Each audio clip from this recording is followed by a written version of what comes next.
Algérie. Le comité scientifique de suivi de l'évolution du coronavirus a apporté de nouvelles précisions sur le sujet de l'ouverture des frontières et la reprise des vols internationaux. Après la découverte des premiers cas au cours du premier trimestre de l'année 2020, le pays a rapidement agi en déverrouillant ses portes et fermant ses cieux.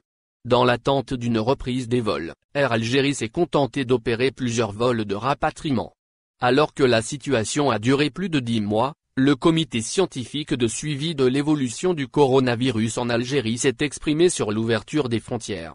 Dans un entretien accordé aux médias arabophones, Echab, le conseil scientifique s'est en effet revenu sur la reprise des vols internationaux. D'après ce qu'a indiqué le quotidien généraliste, Enar, le comité scientifique a fait savoir que la décision n'appartient ni à lui, ni au ministère de la Santé. Il a par la suite apporté des précisions sur la nature de sa contribution au sujet.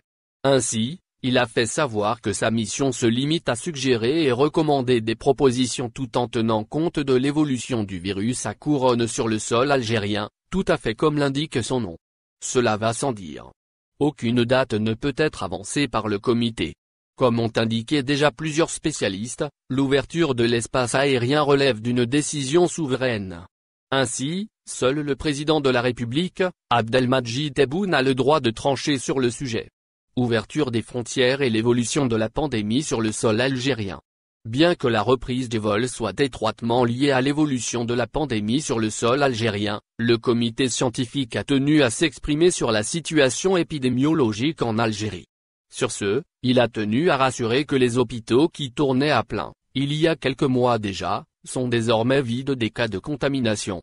Le comité tient à signaler que cette situation, loin des alertes, n'empêche surtout pas une vigilance accrue face à l'évolution de l'épidémie.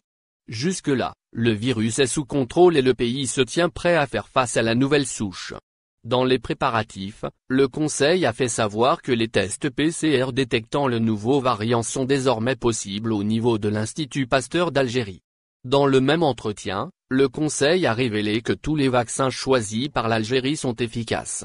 La campagne de vaccination concerne, quant à elle, tous les 4 coins du pays y compris les régions reculées. Pour assurer le bon déroulement de la campagne, 170 unités mobiles sont préparées. Cela, afin de permettre à la population nomade de se faire vacciner. C'est en tout cas ce qu'a indiqué le journal arabophone.